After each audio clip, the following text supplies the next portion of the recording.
cleaning, sanitizing, and pest control. At the end of this topic, we will learn and know the difference between cleaning and sanitizing, proper procedure for cleaning and sanitizing, identify factors affecting the effectiveness of sanitizers, identify elements of a master cleaning schedule, list organizations that certify equipment meet sanitation standards, and identify proper procedures for managing pests. How to clean effectively. Cleaning removes food and other dirt from a surface. So in cleaning, we need to remove food properly in order to make sure that it is safe and it is properly clean. While in sanitizing, it reduces pathogens on the surface to safe levels. So, dili lang ta mag-clean, but also we need to sanitize in order to make sure that it is properly and well cleaned and safe also. Essential skills. Clean the surface. And in cleaning the surface, we need to properly clean the surface in order to make sure that it is totally clean. Next is rinse the surface. So, we need to rinse the surface para kanang makuha gid tong mga small dirts, then mga hugaw nga dapat malimpyo gyud. While in sanitize the surface, so of course we need to sanitize well the surface in order to make sure that it is totally safe. Then last is let the surface air dry. When to clean and sanitize. So after food contact surfaces are used, so mag-clean and mag-sanitize ta after the food contact, after magamit ang certain area. Then next is before food handlers start working with a different type of food. So when to clean and sanitize before food handlers, so I have mag-prepare ang mga food handlers, mga chef, sila mag-prepare. We need to clean and sanitize it first in order to make sure that it is safe to make food, to process, and to produce food. Next is anytime food handlers are interrupted during a task and items may have been contaminated. So for example is kanang magluto ang chef sa kitchen, then naay tao nga magsulod, which is example ang customer, then the food might be contaminated. So it is the time that it needs to be clean and sanitized because the food is contaminated na. Then after 4 hours of items are in constant use. So mag-clean and mag-sanitize ta after 4 hours nga magamit na to ang mga equipment like mga plates, yan na.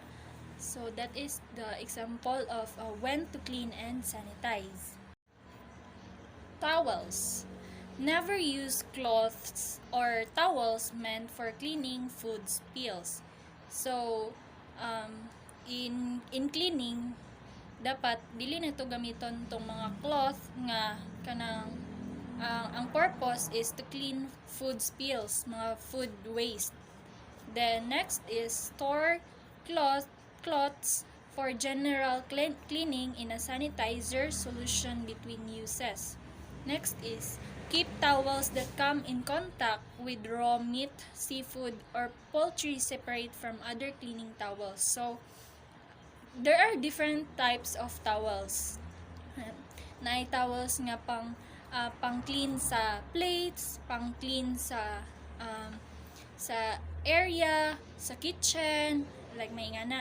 So, i-separate na to ang towel nga gamito na to for mga raw meat, mga seafood or poultry. I-separate na to pod tong mga cleaning towels such as katong towels nga pang clean og plates, spoons, and etc. Cleaners, chemicals used to remove food, dirt, rust, stains, minerals, and other deposits. So, the following are the types of cleaners. First is detergents, which is a very common type of cleaners, type of examples of chemical. Detergents, general purpose or heavy duty. So, ang detergents, mao ni siya mga ginagamit for kanang bisag unsa nga ato ang limpyohonon. Detergent ang ginagamit nga chemical or pang-clean. Next is degreasers. It dissolve grease that has been burnt on. So, kaning degreasers, ginagamit ni siya ang way sa paggamit ani niya is to dissolve it. Then, grease that has been burnt on.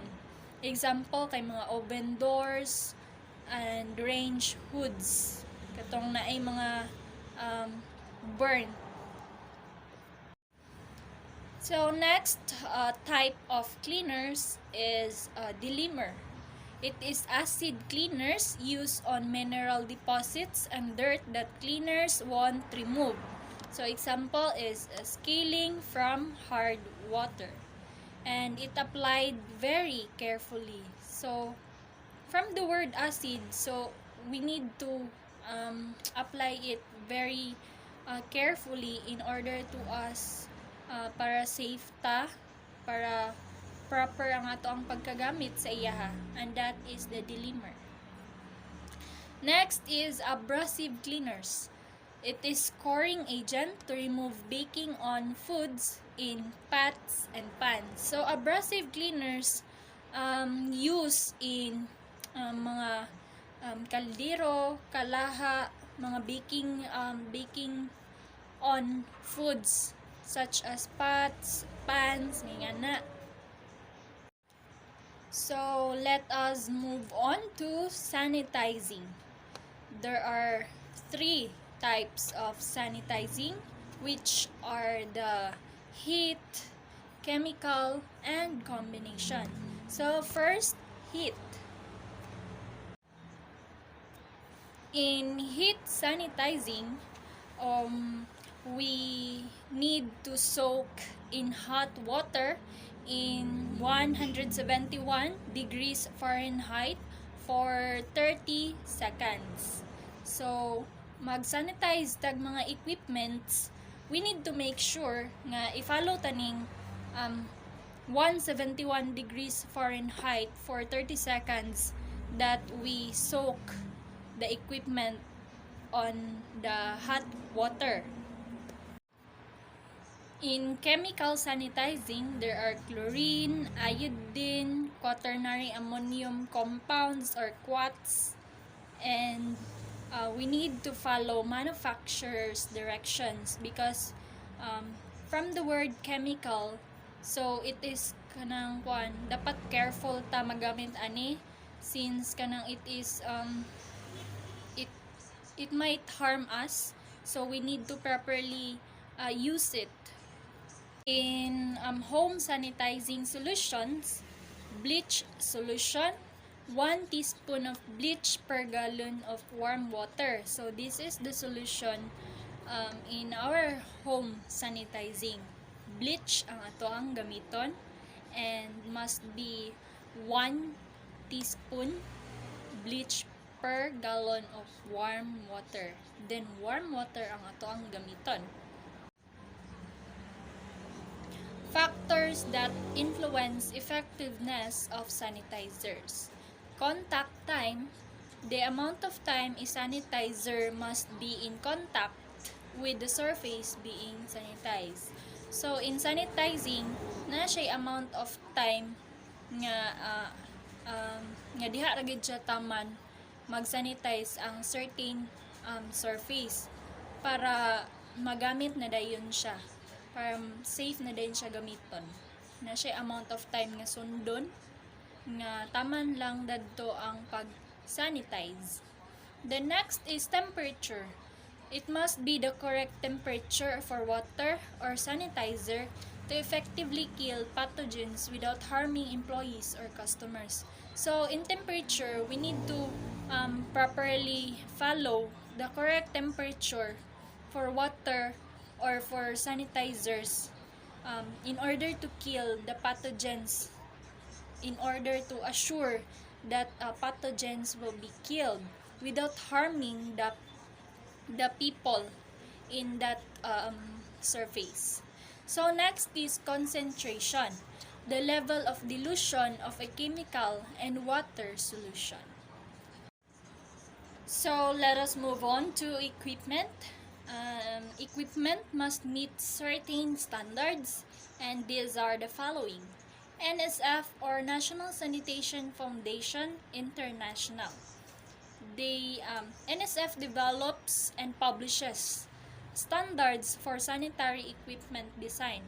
So, ang NSF ang mga ga-develop and ga-publish sa mga equipments nga standard nga gamiton sa mga kan-anan like restaurants, fast foods, and etc.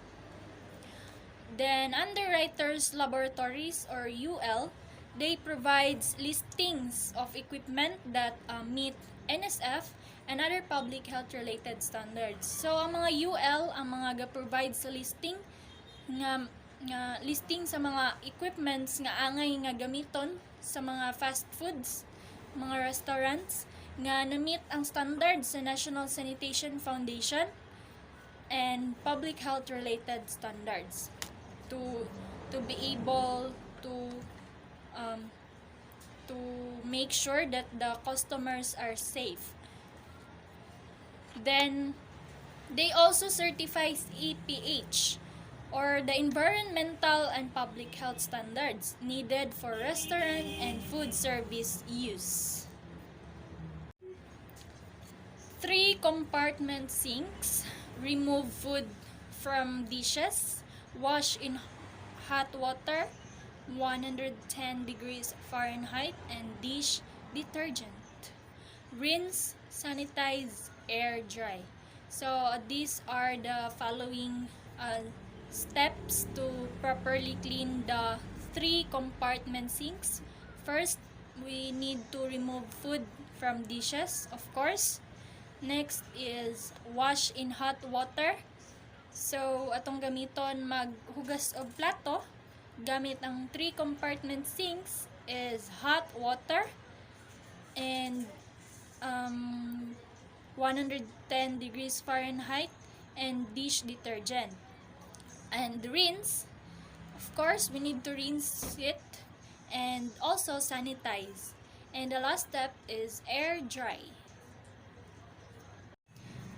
Dishwashers, clean and maintain frequently throughout the day. Follow manufacturer's directions. Scrape or soak before washing. Never overload the dish racks. Load so water will spray all surfaces. And rewash dirty items. Develop a cleaning program. First, create a master cleaning schedule. What should be cleaned, who should clean it, when it should be cleaned, and how it should be cleaned. So, must train employees to follow it, monitor that it works. And the example of developing a cleaning program is kanang cleaning schedule. Kinsay mag-clean, certain group of people nga mag-clean, kanus mag-clean, how it should be done. Then that is the developing a cleaning program. So let's move on to controlling pests.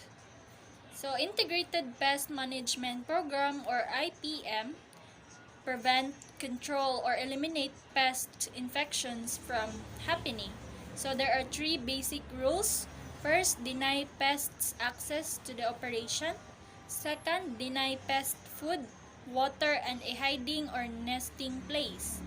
Then third, work with a licensed pest controller operator to get rid of pests that do enter the operation. So first, deny pests access to the operation. So we need to find ga, gatambay ang mga pests. So it is easy to operate nga pangitaon sila, then kung anon sila i-control. Then second, deny pest food, water, and a hiding or nesting place. So dapat ilikay na to ang mga pests sa mga food nila para dili sila ganahan diha mag stay, para dili sila mag hide diha. Then di na to sila tagaan og kanang mahimuan nila og balay. Then third, work with a licensed pest controller. Of course, we need the guidance or the help of the pest controller, the licensed pest controller, in order to control the pests properly. Tips in controlling pests. So first, check deliveries before they enter the operation. So the first one is we need to make sure that we checked deliveries before pests enter it. Then second, screen all windows and vents. Keep all exteriors closed tightly. Cover floor drains with hinged grates. Seal all cracks in floors and walls. Use concrete to fill holes or sheet metal to cover openings around pipes. So in short, we need to protect and i-sure na to nga kanang walay maagian ang mga pests, walay ma-stayhan para safe, then makontrol na to sila. Pay attention to cleaning. So, throw garbage out quickly, keep garbage containers clean and in good condition, clean up spills immediately. When possible, use dehumidifiers to keep humidity at 50% or lower, prevent roach eggs from hatching. Keep food and supplies at least 6 of the floor.